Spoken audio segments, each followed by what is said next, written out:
Hello dear students, welcome back to my channel physics SPC. Moving charge and magnetism का एक question. A uniform circular wire, इस पर भी ध्यान दो, यूनिफॉर्म इंपॉर्टेंट है। Loop is connected to the terminals of battery, magnetic field induction at the centre due to the ABC portion of the wire. Whole ring की वजह से नहीं पूछा, केवल एबीसी पोर्शन की वजह से सेंटर ओपर मैग्नेटिक फील्ड पूछा है। अब देखो, यहाँ से ये करंट हमें टोटल करंट दे रखी है और यहाँ पर ये भी ध्यान रखना है कि टोटल करंट के टर्म में आंसर है। ठीक है, तो यहाँ से करंट आई। अब देखो, इस वाले वायर का लेंथ ज़्यादा है और इस वाले वायर की लेंथ कम है। मान लो इस वायर की लेंथ L1 है, मान को लो गिवन है, length of wire ABC L1 और इसकी लेंथ रखी L2। L1 बड़ी दिख रही है L2 से, तो resistance equal to resistivity by length बटे एरिया ऑफ क्रॉस सेक्शन होता है। क्योंकि यूनिफॉर्म सर्कुलर वायर है तो ये तो पूरा कॉन्स्टेंट हो गया रो ए। तो रेजिस्टेंस डिसाइडेड किससे? लेंथ से। जिसकी लेंथ ज़्यादा उसका रेजिस्टेंस भी ज़्यादा, तो इस वाले वायर का रेजिस्टेंस ज़्यादा होगा, इस वाले वायर का रेजिस्टेंस कम होगा। अब रेजिस्टेंस का सिंबल थोड़ा सा बदल लेते हैं, आर ओम कर लेते हैं, स्मॉल आर कर लेते हैं। ठीक है, क्योंकि यहाँ पर रेडियस कैपिटल आर दे रखी है। अच्छा, अब करना क्या है कि आपको इस वाले वायर के जैसे सेंटर ओपर मैग्नेटिक निकालना है। तो इसके लिए आपको एक फॉर्मूला में याद होना चाहिए। अगर वो फॉर्मूला आपको याद नहीं है तो उसका डेराइव भी कर सकते हैं। अभी डायरेक्टली आपको याद होना चाहिए। अगर ये कोई करंट कैरिंग आर्क है और इसके सेंटर पर, जिसकी रेडियस सर्कुलर आर्क की रेडियस आर है, इसके सेंटर पर ये थीटा एंगल बना रहा है पूरा आर्क। ठीक है, ये। और अगर इसकी जो आर्क लेंथ है, अगर हम ये लिखें angle is equal to, plane angle is equal to arc length upon radius, तो थीटा एंगल है। आर्क लेंथ अगर इसकी लेट कर लें एल और रेडियस कैपिटल आर है, तो यहाँ से आप एल इज इक्वल टू लिख सकते हो आर थीटा। सेंटर पर जो मैग्नेटिक फील्ड आता है due to this arc length, ये फॉर्मूला में लर्न होना चाहिए। Mu naught upon 4 pi, current I, radius R for radius है, और प्लेन एंगल। जब भी इस फॉर्मूले को लगाते हो ना आप, angle is equal to arc length upon radius, तो एंगल हमेशा रेडियन में होना चाहिए। तो यहाँ पे जो थीटा है वो रेडियन में होना चाहिए। ठीक है, तो ये फॉर्मूला है। अब आप चाहो तो एल की वैल्यू यहाँ पे आर थीटा की वैल्यू कितनी पुट कर सकते हो? Mu naught upon 4 pi I over R. Theta की वैल्यू पुट कर सकते हो एल बाई आर, तो एल बाई आर पुट कर देंगे तो एक आर पहले से है, तो mu naught upon 4 pi I L by R square. ये फॉर्मूला आया, तो मैं ये वाला फॉर्मूला यूज़ करूँगा। अच्छा, इसका डेरिवेशन भी मैं लास्ट में करके दिखा दूंगा आपको। अभी पहले क्वेश्चन पे चलते हैं। आइए, तो इस सेंटर पर मैग्नेटिक निकालना है ड्यू टू दिस आर्क। तो देखो, ये वाला आपका एंगल जो है, ये वाला अगर मैं θ1 मान लूँ, है ना, तो सेंटर पर जो मैग्नेटिक फील्ड है due to A B C wire, वो होगा म्यू नॉट अपॉन 4 पाई, या तो डायरेक्ट लिख दूँ जो भी मैंने लिखा था, mu naught upon 4 pi I L बटे आर स्क्वायर, या फिर θ1 के टर्म में लिख लो। करंट कितनी है? I1, और रेडियस कितनी है? आर, और एंगल है θ1। और यहाँ से अगर हम एंगल निकालते हैं, arc plane angle is equal to arc length upon radius, तो आर्क लेंथ तो L1 है और रेडियस कैपिटल आर है। तो यहाँ से अगर पुट करते हैं इसको, तो mu naught upon 4 pi I1, θ1 की वैल्यू पुट कर दें L1 ओवर आर, पहले से है तो आर स्क्वायर। ये इतना मैग्नेटिक फील्ड हो गया भाई।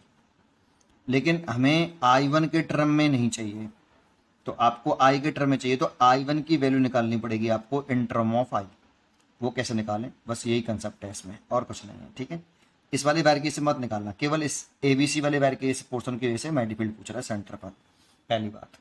ठीक है, अब क्या करें? देखो, ये वाला जो वायर है ABC और ADC are connected in parallel में कनेक्टेड है, तो इनका पोटेंशियल डिफरेंस सेम होगा। इनका पोटेंशियल डिफरेंस सेम होगा। ABC वायर के अक्रॉस पोटेंशियल डिफरेंस और ADC वायर के अक्रॉस पोटेंशियल डिफरेंस सेम होगा। तो इसमें अब हम लगाएं I1 रेशियो I2 निकालें, is equal to current is equal to क्या होता है? पोटेंशियल डिफरेंस अपॉन रेजिस्टेंस, है ना, ये होता है पोटेंशियल डिफरेंस अपॉन रेजिस्टेंस। अगर इस वायर का रेजिस्टेंस हम R1 मान लें और इस वायर का रेजिस्टेंस हम R2 मान लें, है ना, रेडियस R है, R तो रेडियस है, R1 R2 are resistance of this wire, इस वाले वायर का रेजिस्टेंस R1, इस वाले वायर का रेजिस्टेंस R2, तो पोटेंशियल डिफरेंस बटे रेजिस्टेंस। तो मान लो इसके अक्रॉस पोटेंशियल डिफरेंस और इसके अक्रॉस पोटेंशियल डिफरेंस सेम होगा, क्योंकि पैरेलल कॉम्बिनेशन में है, तो पोटेंशियल डिफरेंस लेट कर लो V है। तो V अपॉन रेजिस्टेंस कितना है इसका, इसमें I1 है तो इसका रेजिस्टेंस देख लो R1 ratio V upon R2। तो V से तो V कैंसिल हो गया भाई, रेशियो है तो डिवाइड में तो कट जाएगा। और R1 की वैल्यू रेजिस्टेंस लिखे हैं तो रो लेंथ L1 अपॉन ए, ऐसी R2 लिखे हैं तो रो L2 अपॉन ए।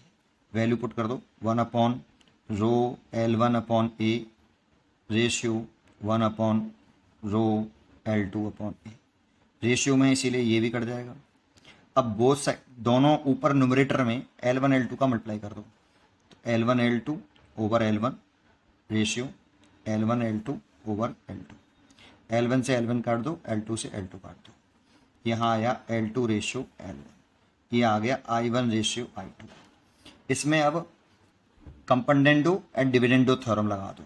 तो I1 अगर निकालना होता है तो I1 के सामने क्या है L2, तो L2 लिखो ओवर दोनों को ऐड करो L2 plus L1 multiplied by total current जो I है ना, ये यहाँ पे दो पार्ट में डिवाइड हुई है I1 प्लस I2। देखो यहाँ पे I 2 पार्ट में डिवाइड हुई है तो टोटल करंट I। या फिर आप इसे ऐसे लगा सकते हो, देखो अगर आप कैसे लिखते हो I1 तो नीचे क्या करो दोनों को ऐड करो। कंपाउंड डिविडेंडो थ्योरम क्या कहती है, पूरा बताता हूँ यहाँ पे इसको, कि I1 लिखो दोनों को ऐड करो I1 प्लस I2, ऐसे इस साइड में करो, पहले L2 लिखो फिर नीचे दोनों को ऐड करो। अब देखो ये क्या चीज़ है आपकी, ये I है I1 plus I2 equal to I। अगर इसे I लिख लूँ और इसका इसमें मल्टीप्लाई इधर कर लूँ तो इतना आएगा। ऐसे सिमिलरली अगर I2 निकालना होता तो क्या लिखता, I2 लिख रहा हूँ तो ये वाला लिखो पहले L1 और दोनों को ऐड करो L2 प्लस L1 और टोटल का मल्टीप्लाई कर दो, ये I2 निकलता। लेकिन हमें चाहिए I1 तो मैंने I1 निकाल लिया कि I1 की वैल्यू भाई इतनी होगी, और ये वाली वैल्यू आप यहाँ पुट कर दो इस जगह पर।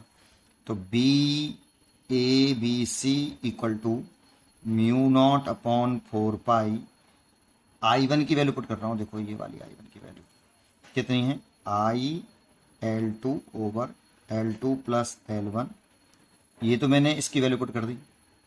और R L1 बटे आर स्क्वायर पहले से है तो L1 upon R square, L1 upon R square, यही आंसर होना चाहिए था। बट इसमें एक और डाउट है, क्या कि नीचे इसने रेडियस भी नहीं लिखी है बेटा। इसमें रेडियस है लेकिन आर स्क्वायर हमारा आ रहा है आर स्क्वायर, और इसमें पाई वाई नहीं है, देखो किसी में भी 4 पाई आर दिख रहा है, इस ये नहीं है, ठीक है। तो इस पूरे की लंबाई कितनी होगी बेटा, पूरे की लंबाई बताओ मेरे को। अब पूरे की लंबाई देखोगे तो L1 प्लस L2 है ना, ये L1 और ये L2, तो पूरी लंबाई L1 प्लस L2 किसके बराबर होगी पूरी लंबाई, सरकमफ्रेंस के, तो 2 पाई आर। इस 2 पाई आर की जगह पर हम L1 प्लस L2 और लिख सकते हैं। तो यहाँ से एक काम करो, mu naught I L1 L2 तो ऊपर हो गया, देखो ये सेम टू सेम लिख लिया।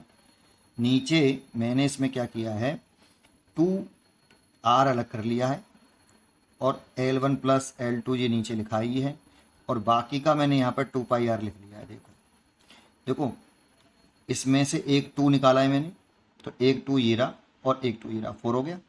पाई मैंने अलग कर लिया है और एक आर अलग कर लिया है। इस 2 पाई आर की जगह पे मैं लिख पाऊंगा L1 प्लस L2, और L1 प्लस L2 इसकी जगह पे लिख दूँ तो mu naught upon 2R I L1 L2 over L1 plus L2 का होल स्क्वायर, BABC। घुमाया गया है क्वेश्चन को काफ़ी, है ना। ये तो इतना आंसर है आपका, इसीलिए इसकी जो चॉइस होनी चाहिए वो फर्स्ट चॉइस है, mu naught upon 2R, mu naught upon 2R और I L1 L2 और L1 प्लस L2 का होल स्क्वायर। उम्मीद करता हूँ कि आपको ये जरूर समझ में आया होगा। पढ़ते रहिए और खुश रहिए।